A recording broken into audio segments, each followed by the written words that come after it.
अस्सलाम वालेकुम। प्लीज़ हमारे उर्दू स्टोरीज़ चैनल को सब्सक्राइब कीजिए, लाइक कीजिए, फॉलो कीजिए एंड शेयर कीजिए। एक दफ़ा किसी गांव में एक बुज़ुर्ग हस्ती रहते थे। वो गांव-गांव सफ़र करते और अल्लाह ताला की दीन की तबलीग किया करते थे।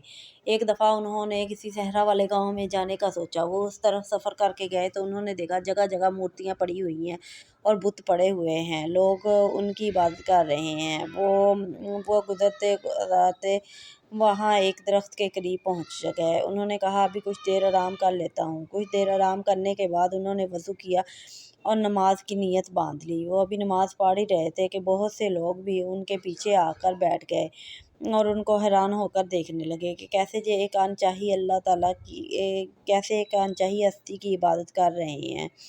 वो बड़े हैरान और परेशान होकर उनके पीछे बैठे देख रहे थे। जब उन्होंने नमाज ख़त्म कर ली तो एक नौजवान वहीं रुक गया। उन्होंने बुज़ुर्ग हस्ती से पूछा कि आप कौन हैं और क्या कर रहे थे? उन्होंने कहा मैं एक मुसलमान हूँ और अल्लाह ताला की इबादत कर रहा था। अल्लाह ताला ने हमें नमाज का हुक्म दिया है, मैं वही नमाज पढ़ रहा था। उस नौजवान ने कहा आप इस गांव से चले जाएं, ये हिंदुओं का गांव है। राजा बहुत ज़ालिम आदमी है, वो मुसलमानों को ज़िंदा नहीं रहने देता। इतनी देर में वहाँ किसी औरत को घसीटते हुए दो हिंदू नौजवान लेकर जा रहे थे। उसी बुज़ुर्ग हस्ती ने पूछा कि तुम लोग कौन हो? इस औरत को क्यों लेकर जा रहे हो? उन्होंने बताया ये एक मुसलमान खातून है, इसके आज शोहर को हमने मार दिया है, अब इसको बादशाह के पास लेकर जा रहे हैं। लेकिन बुज़ुर्ग हस्ती ने कहा तुम इसको ना मारो, ये बहुत बड़ा गुनाह है। उन्होंने कहा हम ऐसा नहीं कर सकते, या तुम भी जहाँ से चले जाओ, तुम अपनी ज़िंदगी बचा सकते हो। बुज़ुर्ग हस्ती ने कहा नहीं मैं कहीं नहीं जाऊँगा, तुम इसको छोड़ दो। उन्होंने जब ना मानी तो उस बुज़ुर्ग ने कहा कि मैं खुद जाकर बादशाह से मिलता हूँ। खुद बादशाह से मिलने के लिए चले गए। वो ढूँढते-ढाँढते बादशाह के महल के आगे पहुँच गए। जब महल के आगे पहुँचे तो महल के आगे जो दरबारी खड़े थे उन्होंने उस बुज़ुर्ग को अंदर दाखिल होने नहीं दे रहे थे। बुज़ुर्ग इतने गुस्से चिल्लाए कि दरबारी एक साइड पर हो गए और उनके चेहरे पर जो नूर था उससे हैरान परेशान भी थे कि ये कौन है जो इतना जलाल रखता है। वो अंदर चले गए। वो अल्लाह वाले अंदर चले गए। जब अंदर गए तो राजा ने कहा तुम कौन हो और क्यों आए हो? तो उसने बताया कि मैं एक औरत की जान बचाने के लिए आपके पास आया हूँ कि आप उसको ना मारें। ये अल्लाह ताला की नज़र में बहुत बड़ा गुनाह है, आप इससे बच जाएं। ये अल्लाह ताला के गैज़ो गज़ब से बच जाएं। अल्लाह ताला बेशक बहुत मेहरबान और रहीम और करीम है। वो ज़ालिमों को अपने अज़ाब से ज़रूर हमकिनार करता है। प्लीज़ ऐसा ना करो। राजा ने एक ना सुनी। उसने कहा मैं सामने ही मुसलमान औरत की तुम्हारे गर्दन उड़ाऊँगा। उसने उसके सामने ही मुसलमान की औरत पर गर्दन पर छुरी चला दी। वो अल्लाह को प्यारी हो गई। वो बुज़ुर्ग हस्ती बहुत जलाल में आ गए। उन्होंने कहा अब तुम्हारी औरत की कोख से एक बच्चा पैदा होगा जो मुसलमान होगा और तुम्हारी सल्तनत पर हुकूमत करेगा और तमाम लोग उसकी तरह मुसलमान हो जाएंगे। उसने कहा देखते हैं। ये कहते ही वो बुज़ुर्ग हस्ती वहाँ से गायब हो गए। उसने अपनी औरत को बुलाया और पूछा क्या तुम अमीर से हो? उसने कहा पता नहीं। उसने एक दाई को बुलाया। जब उस दाई से पता करवाया तो पता चला कि उसकी औरत 3 महीने से पेट से है। तो वो अपनी औरत के पास कहा ये बच्चा नहीं बच सकता, तुम इसको ज़ाया करना होगा। उस औरत ने अपने मियाँ शौहर राजा को समझाया कि प्लीज़ इसको ऐसा कुछ ना करें। जे हमें बहुत देर बाद अल्लाह की तरफ से खुशखबरी मिली है, तुम इसे ऐसा ना करो।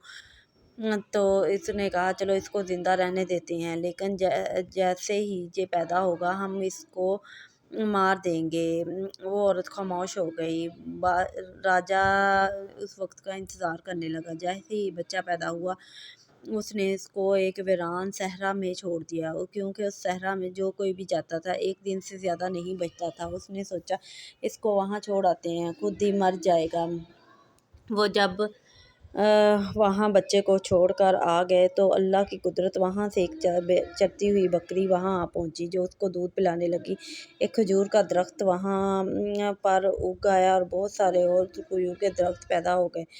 تو وہ بچے کو چھاؤں دینے لگے۔ وہ بچہ اللہ کی قدرت سے وہاں ٹھیک ٹھاک تھا، اس کو کچھ نہیں ہوتا، کیونکہ اس نے اللہ کے حکم سے زندہ رہنا تھا اور باقی لوگوں کو مسلمان کرنا تھا۔ وہ بادشاہ نے اپنے بندوں کو بھیجا کہ جاؤ دیکھ کر آؤ کہ وہ بچہ مر گیا یا نہیں۔ وہ جہاں وہاں دیکھنے آئے تو وہ بڑے پریشان ہو کے ایک بکری دودھ پلا رہی ہے اور ایک درخت سایہ کیے ہوئے ہے۔ انہوں نے بادشاہ کو جا کر بتایا کہ بچے کو کیسے کچھ ہو سکتا ہے، کیونکہ اللہ تعالیٰ نے اس کی خوراک اور چھاؤں کا انتظام کیا ہوا ہے۔ ایک بکری اس کو دودھ پلا رہی ہے اور بچے کے اوپر درخت ایک سایہ کیا ہوا ہے۔ راجہ بڑا پریشان ہوا، اس نے کہا جی کیسے ہو سکتا ہے؟ پھر اللہ کی قدرتی دیکھتے دیکھتے بادشاہ کو کیڑے پڑنے شروع ہو گئے۔ کچھ ہی وقت میں بادشاہ کی جان چلی گئی، وہ مر گیا۔ بادشاہ کو اس کو آدمیوں نے اٹھا کر دفن کر دیا، جلا دیا، اور بادشاہ کی بیوی نے بادشاہ کے مرتے ہی وہ بچے کو واپس بلانے کا سوچنے لگی۔ اس نے کچھ آدمیوں کو بھیجا اور اپنے بچے کو واپس بلا لیا۔ جب وہ بچہ واپس محل میں آیا تو اس کے دودھ کا انتظام کرنے کے بارے میں سوچنے لگی۔ اس نے گاؤں کے لوگوں کو اکٹھا کیا اور کہا عورتوں کو کہا تم اس کے دودھ پلاؤ۔ کوئی آگے نہیں آیا۔ اتنی دیر میں بچہ بول اٹھا کہ میں مسلمان بچہ ہوں، میں غیر مسلم کا دودھ کیسے پی سکتا ہوں؟ اس نے کہا تم سب مسلمان ہو جاؤ پھر میں دودھ پیوں گا۔ اس عورت نے کہا مجھے کلمہ نہیں آتا۔ اس بچے نے اللہ کے حکم سے بول پڑا اور ان کو کلمہ پڑھایا اور مسلمان کیا، اور پھر آہستہ آہستہ گاؤں کے سارے لڑکوں بڑا ہوتا گیا لڑکا، اس نے گاؤں کے باقی لوگوں کو بھی مسلمان کر دیا، اور یہ سارا صحرا پھر مسلمانوں سے بھر گیا اور سب اللہ کی عبادت کرنے لگے، اور اس بزرگ ہستی کی دعا قبول ہو گئی، اور کیونکہ وہ ایک اللہ والا تھا، یہ سب اللہ کی طرف سے تھا، اللہ جسے چاہتا ہے